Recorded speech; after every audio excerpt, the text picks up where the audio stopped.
Nos conectamos a la metrópolis en la 92.9 en Santiago. La Clave me escucha.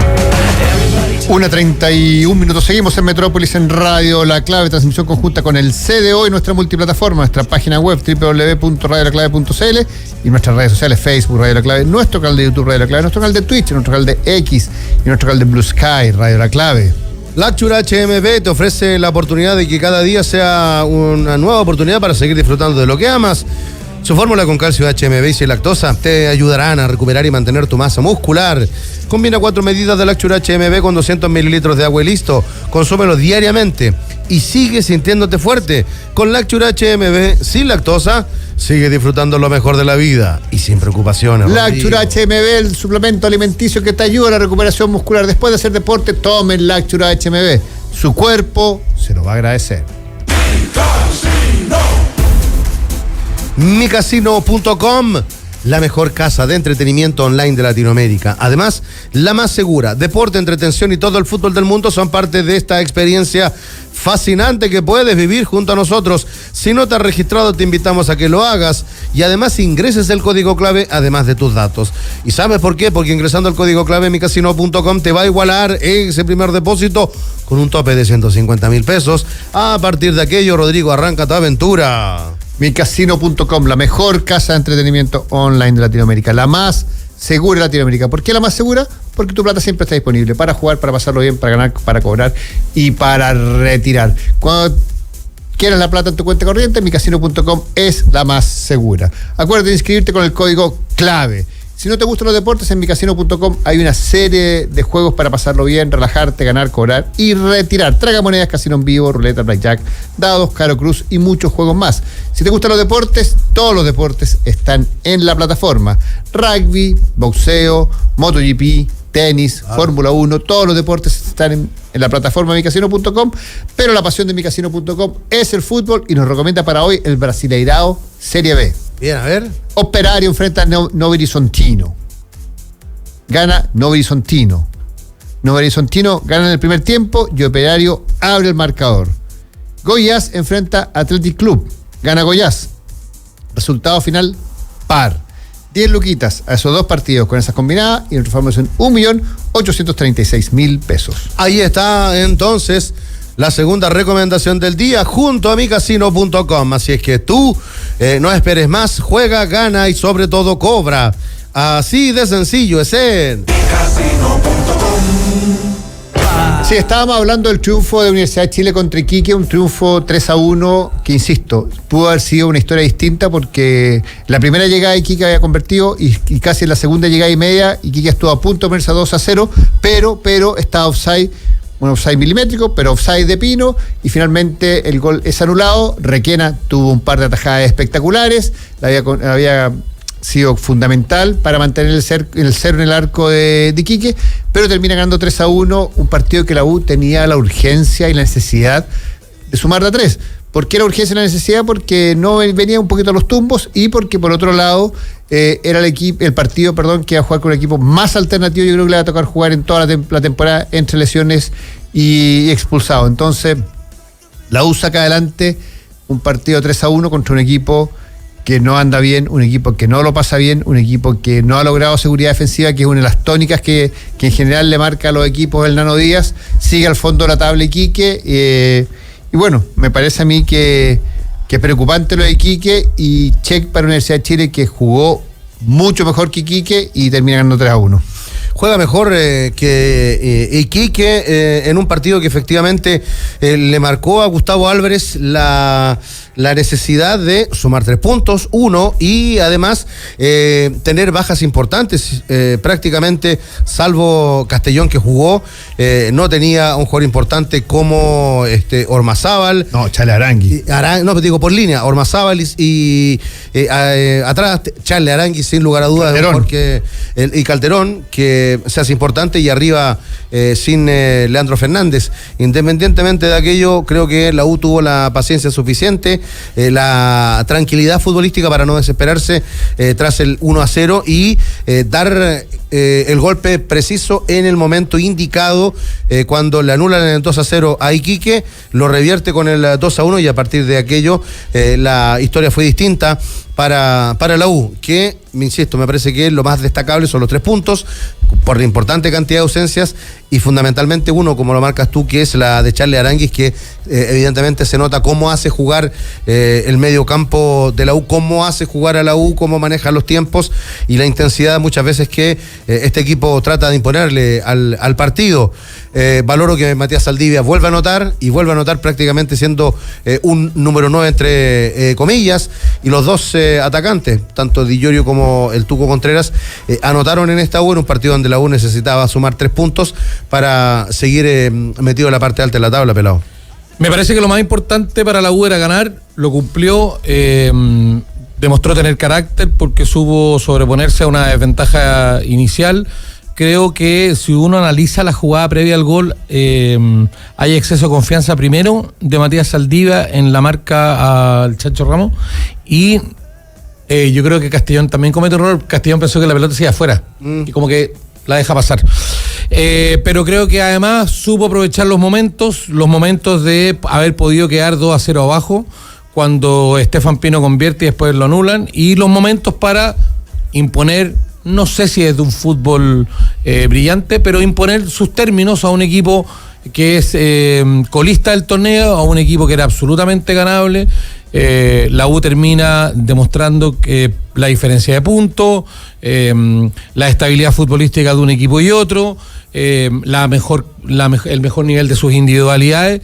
Creo que le viene este triunfo a la U en el mejor momento, como lo dijo también el propio Gustavo Álvarez, que reconoció que ahora les venía bien no sé si vacaciones, pero una suerte de descanso, yo creo que bien acotado, porque también tiene que... Tiene 2 partidos pendientes, uno contra la Unión el 5 de julio y el partido con Colo-Colo a la semana siguiente. Claro. Entonces, y son partidos que si los gana, va a quedar creo que a 1 punto, a 2 puntos de Iquique y de Coquimbo y Audax Italiano. Entonces, hay objetivos importantes para la U en el corto plazo. Pero quedo preocupado porque a pesar de que ganó y ganó bien, la ausencia de Charles Aránguiz es demasiado fundamental en un equipo. Usted lo encontró que fue para mí no se notó.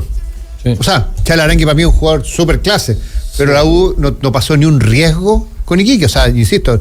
Salvo el gol y el otro anulado, claro. Sí, pero me parece, o sea, yo creo mucho más preocupante la velocidad de Marcelo Díaz, que Charles Aránguiz al lado no lo va a resolver. Ese es el otro punto también. Porque la velocidad de Marcelo Díaz, pero a mí me parece que a ver, lo que pasa es que Iquique es un equipo que no anda bien, y yo creo que en este partido no sé qué hubiese pasado con Charles Aránguiz, si hubiese mejorado mucho más, pero la U jugó y fue muy superior a Iquique. Muy superior a Iquique. Y venía bien futbolísticamente. Y lo otro que quiero... Y yo quiero destacar y resaltar el partido que hizo Poblete. Sí, Israel Poblete, yo te iba a marcar, no sé si ustedes creen o podemos llevar en la conversación hacia allá.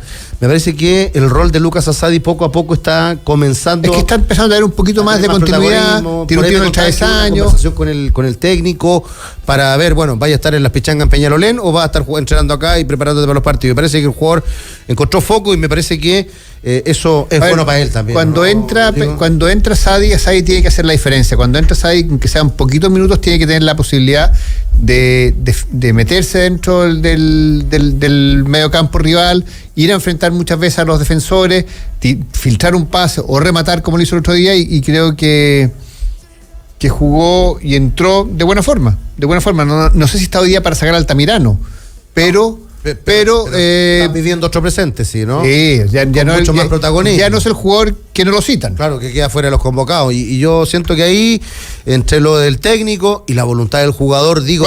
¿Cuánto le habrá servido el llamado que le hizo Gareca a la selección? No sé. Nada, porque para la confianza es muy importante, sí. Aunque sea una selección claro, que uno se queda con Gareca y lo miserable. Pero aunque sea una selección muy frágil, muy débil, quizás la peor del último tiempo, pero te manda una selección chilena. Equivocado o no equivocado, estuviste ahí. Sí. Bueno, entonces, es que yo me creo. Nosotros dijimos que hace Asadi en la convocatoria y termina jugando al final. Mira cómo jugó también. Pero también, claro, mira cómo jugó y mira cómo está. Ahora yo creo que anda mejor, ya subió su rendimiento, pero es que el rendimiento que mostró antes era muy bajo. Muy bajo. Pero Pelado, valora que ahora esté focalizado, y estamos hablando de un jugador que la U puede ser una futura venta. De mi lado yo sería cuidadoso. A mí me y agarrándome de algo que dijo Rodrigo, a mí me gustaría que ese ser gravitante que uno espera de Asadi se le dé de una vez por todas en un partido importante. En un partido como en un clásico. Bueno, yo creo que es el comienzo. Vamos viendo. A ver, Asadi tiene 21 años. Todavía usa el cupo de jugador sub-21 que le sirve a Universidad de Chile. Y la gracia que tiene es que estos últimos partidos, que ha ido entrando de a poquitito, tiene una competencia grande, porque la U juega con 3 volantes, más Guerrero, que juega por la banda derecha, y Asadi no compite, y 2 delanteros. Y los 3 volantes está Díaz, está Charles Arangui, y para el tercer puesto, hay varias jugadores de distintas características. Claro, o sea, varias. Israel, Poblete, por un puro trompa y varias lienzas. Está Poblete, Altamirano y Asadi. Claro. Para mí Asadi hoy día es el tercero. Así todo, cuando está entrando con más claridad, está siendo un poquito más atrevido, más protagonista. Está pidiendo más la pelota, y el gran problema para mí que tiene Asadi es cuando la U, o cuando su equipo, porque le pasó a la selección sub-20 también, cuando no tienen la pelota. Cuando no tiene la pelota, Asadi tiene que tener una actitud mucho más comprometida con el equipo, y yo creo que en la medida que Asadi vaya creciendo y se vaya dando cuenta que el fútbol tiene 2 fases fundamentales, después tiene las pelotas detenidas, tiene muchas más cosas, pero tiene la fase ofensiva y la fase defensiva. Si en la fase defensiva Asadi no se da cuenta que tiene que comprometerse, sumar y ser parte de todo el equipo complementado para recuperar la pelota, y lo que decía Cristian también, dejarse andar tonteando y jugando partidos de futbolito a mitad de semana en Peñalolén. Claro, yo creo que hablar y levantar. Es un jugador joven, tiene 21 años, quizás en otro escenario, en otro fútbol, en Argentina, en Brasil, un jugador de esta edad ya tiene 30, 50 partidos en primera división. Yo no sé cuántos tendrá Asadi, pero perfectamente él está en un momento donde puede recuperar el tiempo que ha venido perdiendo estos últimos años. Asadi llegó con un cartel muy grande. Sí, pues, al igual que Osorio en su momento. Eran los jugadores que hacían la diferencia en el fútbol joven. En el fútbol joven. Y yo creo que a Asadi le debe doler que su pareja, o sea, su pareja de equipo, su compañero de equipo, ya esté jugando fuera de Chile. Partidos jugados tiene 87 Asadi, no tiene tampoco. Ya, está bien. O sea, es más, tiene 103 en total, entre de torneo nacional, Copa Chile y otros torneos. 113 partidos ha participado, ha entrado. O sea, es un jugador que tiene no es poco. No es poco. No es poco. Por eso te digo, entonces, el problema con esta cantidad de partidos es que este clic claro, que no haya hecho el clic antes. Que lo hizo ahora a los 21 años, todavía está absolutamente en edad de hacerse importante, y que si se lo merece, Gustavo Álvarez lo siga considerando, porque hay que merecerse las cosas, hay que entender y hay que querer y hay que demostrar en los entrenamientos para que te pongan 10 minutos, para que te pongan 20 minutos, hasta que llegue a ser titular el fin de semana. Ahora, para mí, el problema que tiene Asadi para ser titular es que en el mediocampo está Charles Arangui y Díaz, y Asadi es el menos comprometido a la hora de recuperar la pelota, mucho menos que Israel, Poblete, y mucho menos que Altamirano. Entonces, si Asadi va a ser el tercer mediocampista desde el comienzo con Díaz y Charles Arangui, está en un problema, porque Asadi tiene que ser un jugador que tenga mucho más despliegue, que tenga mucho más compromiso, porque ya sabemos la realidad de Marcelo Díaz. Claramente. Bueno, la U ahora me parece que vienen los 2 partidos amistosos, los 2 partidos pendientes que tiene con la Católica y con Colo-Colo. Y además, ¿qué va a pasar eventualmente en esta ventana de transferencias, donde podrían venir por algún jugador del actual plantel de la U? Pero ¿quién se podría ir de la U, crees tú? Por Miliano. No, te digo venir. De los titulares. La U evidentemente quiere que salga. Sepúlveda. Para mí Sepúlveda es un jugador hoy día. Y Ormazábal. Son los 2 jugadores que podrían. Porque Guerrero, si bien volvió. Guerrero un jugador de selección. Guerrero un jugador de nivel de selección, pero estuvo bastante lesionado al comienzo del año. Entonces. Sí, yo te doy esos 2, te marco esos dos jugadores, Ormazábal y el Tuco Sepúlveda. Y si la U, bueno, eventualmente se habla de un lateral izquierdo, un volante central y un extremo que podrían eventualmente llegar. No sé cómo se va a activar. Innecesaria la expulsión de Contreras. La de Contreras innecesaria, al igual que, bueno, en distintos escenarios como la de Vidal, pero innecesaria. Estaba ahí ganando, había hecho un gol. No quedaba nada.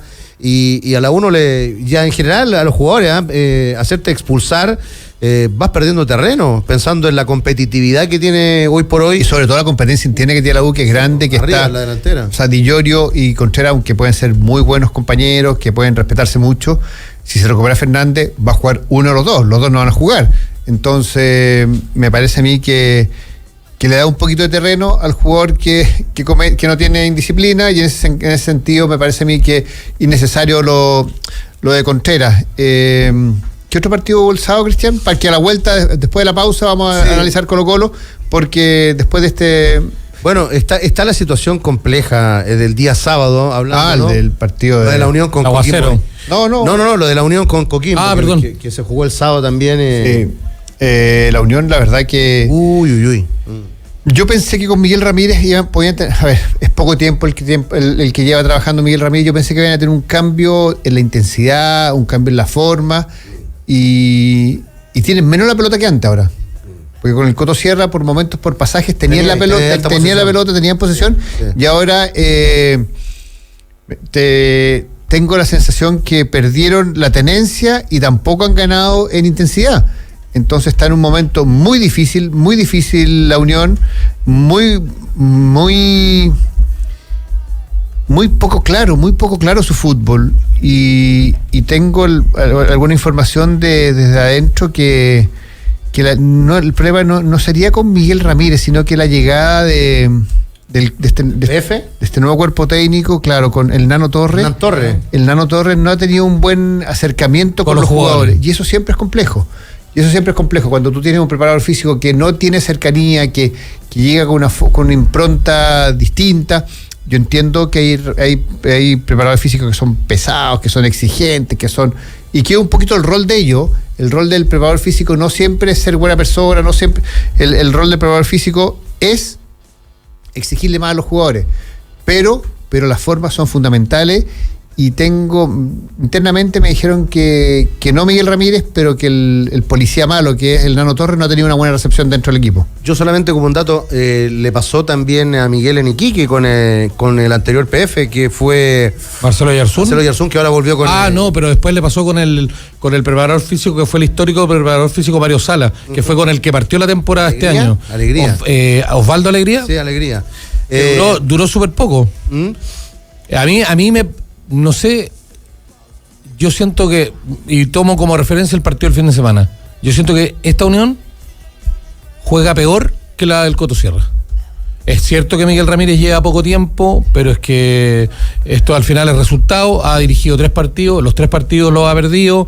Yo creo que a lo que dice Rodrigo del tema del preparador físico, le añade un condimento más, el que un jugador haya pedido salir, le agrega otra cosa, que en el caso de Franco Tornacholi, y creo que si Limachi hubiera ganado a La Serena el fin de semana, la situación de Iquique y de la Unión sería mucho peor. Básquetbol, tenis, automovilismo, vóley, atletismo y todos los deportes multidisciplinarios están en el Polideportivo del CDO en Metrópolis. Es el Polideportivo del CDO en Metrópolis, y ya tenemos al gran Juan Carlos Páez desde el CDO con muy buena información, yo diría un día lunes. Hace rato que no teníamos un lunes de tantas alegrías para nuestro deporte, deportes individuales en general. Y lo que pasó hoy día, que no está en la pauta, pero el triunfo en las quali de los 3 tenistas, Jarry, Garín y Tomás Barrios, ganaron en la primer peldaño, primera etapa de la clasificatoria de Wimbledon. Así que nos mandó una pauta muy interesante. Juan Carlos Páez, ¿cómo estás? Muy buenas tardes. Muy buenas tardes, vamos a ir con eso también, por supuesto, un gusto en saludarlos con este debut ganador de los chilenos en la quali de Wimbledon.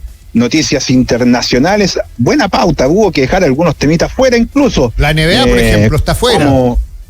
La NBA quedó fuera. Mencionémoslo igual, Chile campeón del mundo en Lightning, velerismo, claro. En la clase Lightning, que es donde dominara alguna vez Alberto Tito González, que ganó 6 mundiales, si no me falla la memoria. Así que harta información en el Polideportivo, información que por supuesto comienza con algo internacional, por supuesto, para todos quienes gustan del olimpismo, que es el cambio de mando que hubo en el Comité Olímpico Internacional, en el COI, en las dependencias justamente de su sede en Suiza.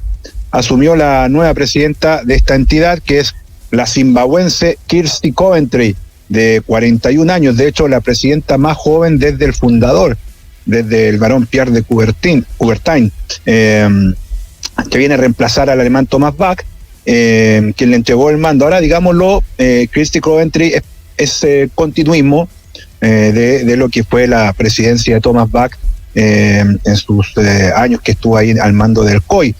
Ahora, continuismo, pero también con algunas tareas por delante.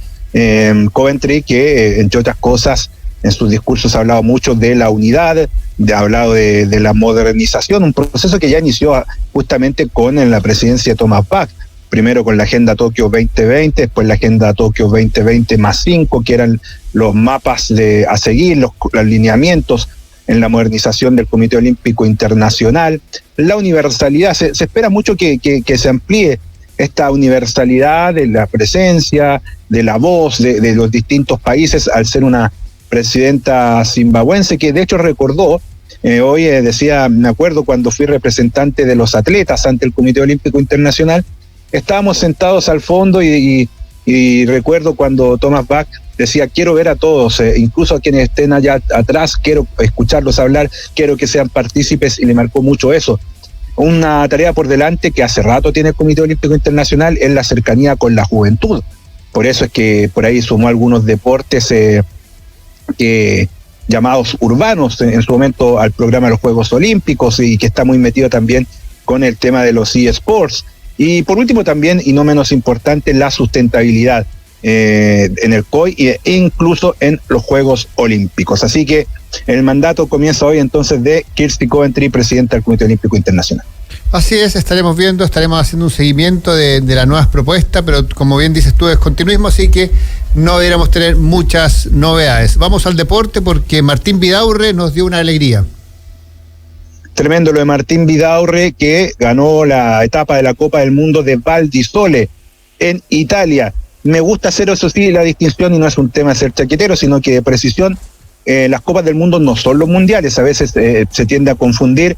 El mundial es el evento único y las Copas del Mundo que se desarrollan durante la temporada en distintas fechas, en distintas etapas. Así que ganó esta etapa de la Copa del Mundo de Val di Sole, donde se impuso entonces el chileno con un crono de 1 hora 27 minutos 42 segundos, superando a Mathis Ázaro, el francés, que hizo 1 hora 28 minutos 2 segundos, y al suizo Fabio Pantener, que hizo 1 hora 28 minutos 21 segundos. Con esto, ojo, Martín Vidaurre se ubica en el segundo lugar del ranking mundial de las Copas del Mundo de esta temporada. Están en los tres primeros, los tres compañeros de equipo, el especialice de Factory Racing, Christopher Blevins, el estadounidense, marcha primero con 1.282 puntos. Segundo está Martín Vidaurre, gracias a este triunfo en Val di Sole, con 952 unidades. Y tercero es Víctor Koretsky, el francés, que tiene 868 puntos. Así que espectacular lo de Martín Vidaurre. Así es, sigamos en el informe porque hay mucho material el día de hoy. Deporte blanco, Garín, Barrios y Yarri. Debut triunfal de los tres en la primera ronda de la quali de Wimbledon. Recordemos que son 3 rondas.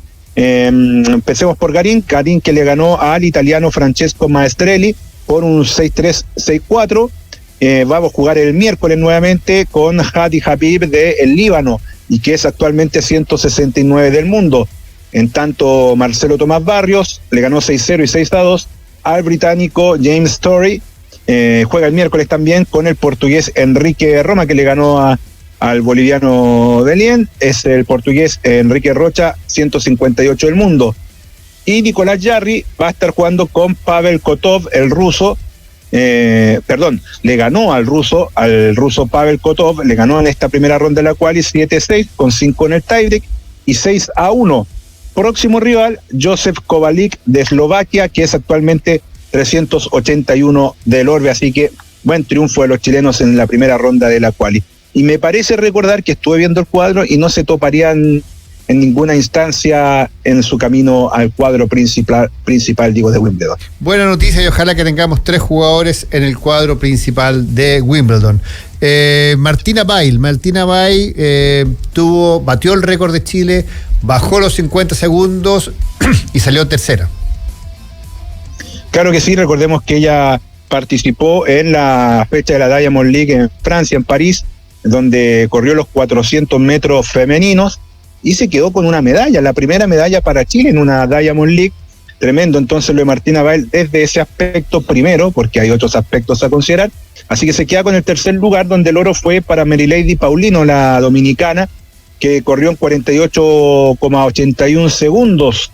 Segundo lugar fue la representante de Bahrein, Salwa Nasser, que corrió en 48 segundos, 85. Y tercero fue Martina Bail, que cronometró 49,83 segundos.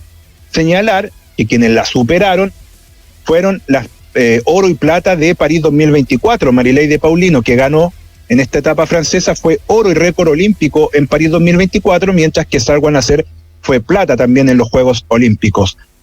Otro aspecto a considerar, primera vez que Martina Bail baja los 50 segundos y otra vez rompe el récord nacional en los 400 metros planos y se acerca rápidamente a lo que es el récord sudamericano, que tiene más de 30 años, los 400 metros femeninos me refiero, que data del 5 de agosto de 1992 en los Juegos Olímpicos de Barcelona, donde Jimena Restrepo hizo un crono de 49,64 segundos, que es Jimena Restrepo, la mamá de Martina Bail. Así que le significó la medalla rápidamente. Le significó la medalla de bronce en los Juegos Olímpicos. Sí.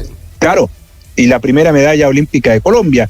Así que se acerca rápidamente a quizás batir ese récord que data ya desde 1992. Así que espectacular lo de Martina Bail. Hoy un día lindo, Juan Carlos, porque es el día olímpico. El día olímpico que se instauró en 1900. ¿Cómo? ¿Qué es lo que es el día olímpico? Te cuento, se instauró el 23 de junio de 1948 para festejar, conmemorar lo que son los valores olímpicos, los valores inherentes al deporte. La fecha electa fue porque el COI se fundó un 23 de junio de 1894. ¿Y qué sucede? Que en los 23 de junio en muchos países se hacen actividades relativas a la promoción del deporte, de la actividad física y de los valores del deporte. En el caso chileno se celebró ayer en las dependencias del Comité Olímpico de Chile. Se hizo una actividad donde asistieron 200 niños de distintos colegios de Maipú, Colina, Huechuraba, Renca, Las Condes, por nombrar algunas comunas, que recorrieron 3 estaciones deportivas. Cada estación tenía un monitor seleccionado nacional y que les iba enseñando los fundamentos básicos de su deporte. Entonces, por ejemplo, no sé, ibas a la estación del bádminton y te pasaban una raqueta y le pegabas a la pluma.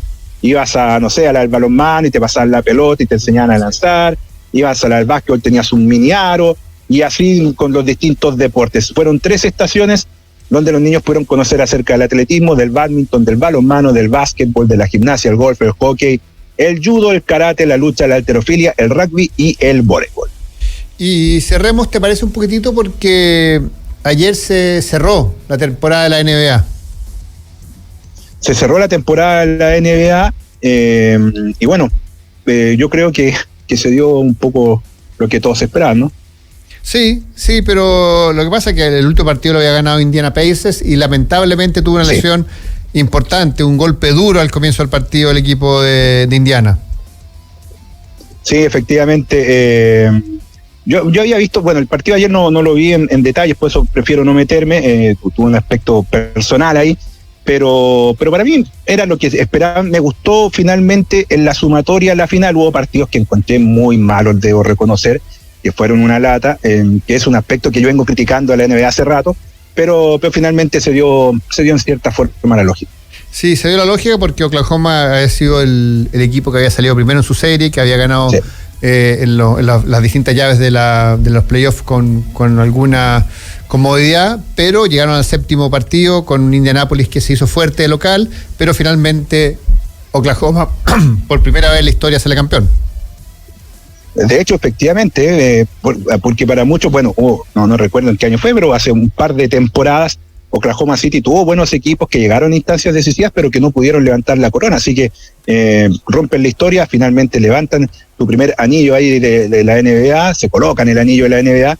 Así que bien por Oklahoma City, ojo con los Indiana Pacers, con lo que pueden ir en las próximas temporadas. Creo que han conformado un equipo ahí bien guerrero, bien luchador, que me hizo recordar por ahí algunos equipos de los 90 que eran bien rasposos, que crearon estilo. Así que creo que se viene interesante ahí un poco lo que pueden hacer los Pacers de aquí en adelante. Juan Carlos Páez, muchas gracias por el completo informe. Que estén muy bien, que tengan una buena tarde y por supuesto una buena semana. Ahí está Juan Carlos Páez, periodista del CEO, que nos trajo hoy el Polideportivo. Vamos a una pausa en Metrópolis, transmisión conjunta con el CEO y volvemos.